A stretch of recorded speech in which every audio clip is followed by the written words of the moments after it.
ومن يشاقق الرسول من بعد ما تبين له الهدى ويتبع غير سبيل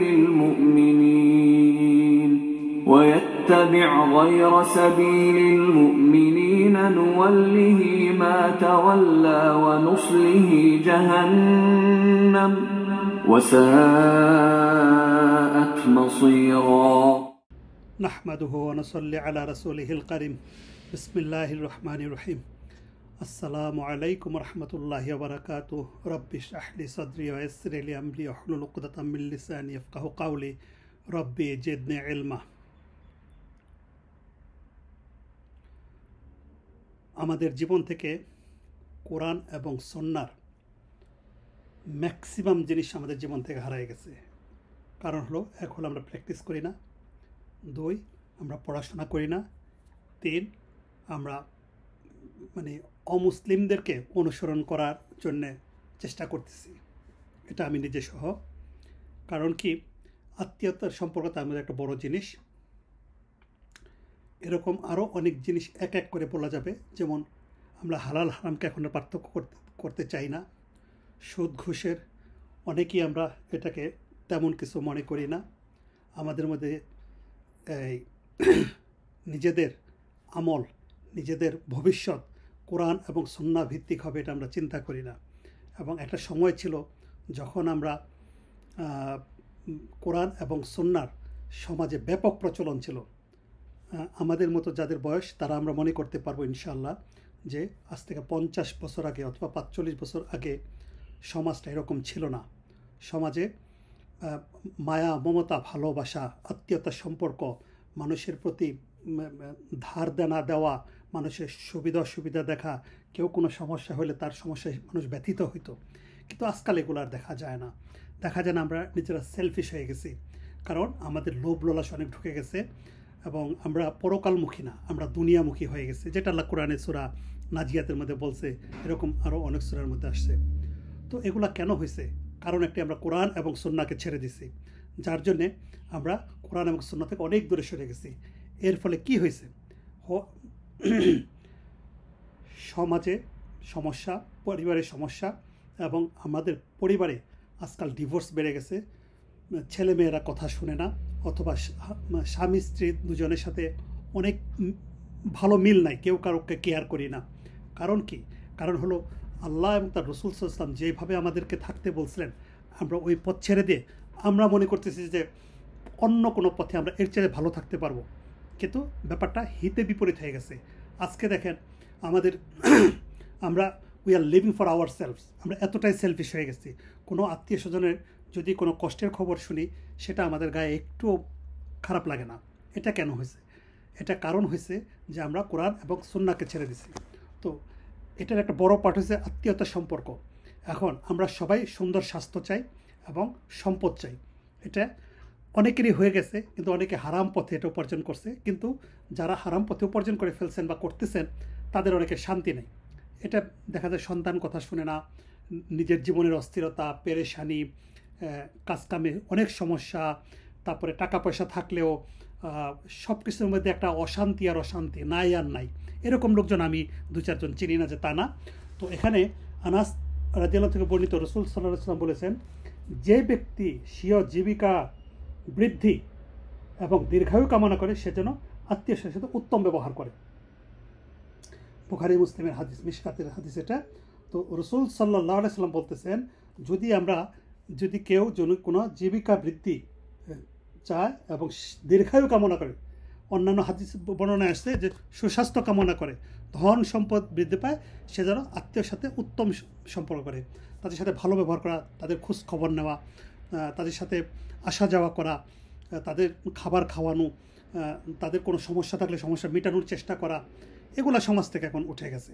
মানুষ সুদের টাকা ধার পায়, কিন্তু পর্যায়ে হাসানা, যেটা আল্লাহর সন্তুষ্টির কারণে যে টাকা ধার দেওয়া, সেটা মানুষ এখন তেমন কেউ করতে চায় না। এটার কারণ আছে, টাকা ধার দিলে কেউ ফেরত পায় না, আমানতদারিতে উঠে গেছে। তো আমানতদারিতা কেন উঠছে? শুধুমাত্র আমরা কোরআন সুন্নাহকে ছেড়ে দিছি। তো এখন আত্মীয়তার সম্পর্ক ছেড়ে দেওয়ায় যে শুধুমাত্র জীবিকা এবং দীর্ঘায়ু করলে যে দীর্ঘায়ু হবে, ব্যাপারটা ঠিক আছে। যদি না করে, তাহলে জীবিকা কমে যাবে এবং স্বাস্থ্যও ভালো থাকবে না। এটা একদম প্রমাণিত, একদম প্রমাণিত।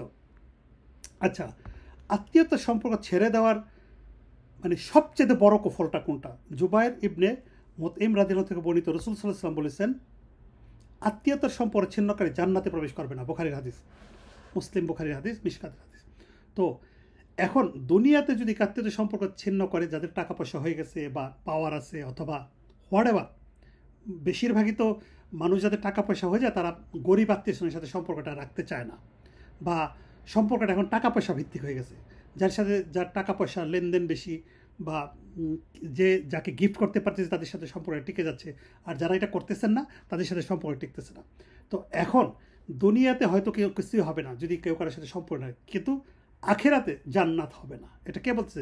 রাসূল সাল্লাল্লাহু আলাইহি ওয়াসাল্লাম বলতেছেন, বুখারীর হাদিস। এবং রাসূল সাল্লাল্লাহু আলাইহি ওয়াসাল্লাম, এখানে অনেকগুলো হাদিস আছে, তার আরেকটা হাদিস আমি শেষ করে দিচ্ছি।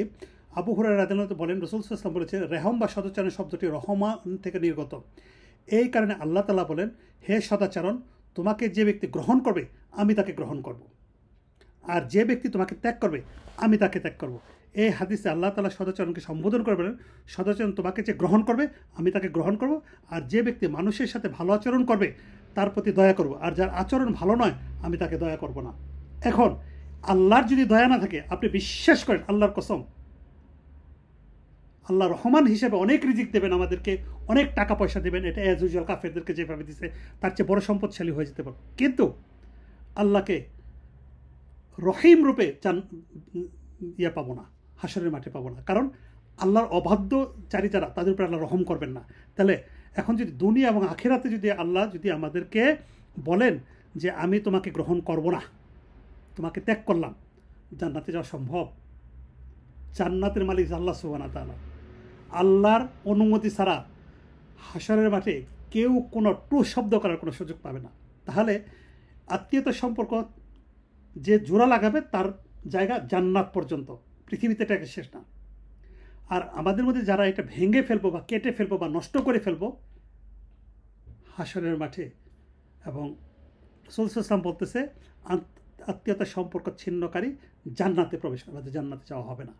তাহলে আসেন আমরা নিজের জন্যে, নিজের স্বার্থের জন্যে আমরা আত্মীয়তার সম্পর্কটা ঠিক রাখি। তাতে কী লাভ হবে? সুস্বাস্থ্য থাকবে। শরীর স্বাস্থ্য যদি ভালো না থাকে, জীবনে যত টাকা পয়সা থাকবে এই টাকা পয়সাতে কোনো লাভ হবে না, কোনো লাভ হবে না। আর স্বাস্থ্য যে ভালো থাকে, টাকা পয়সা যদি একটু কম থাকে, তাহলে দেখবেন খুব ভালো লাগে, আলহামদুলিল্লাহ। তো আসেন আমরা আল্লাহর এবং রাসূল সাল্লাল্লাহু আলাইহি ওয়াসাল্লামের দেখানো পথে চলি, এবং আত্মীয়তার সম্পর্ক রাখা খুব কঠিন কিছু না।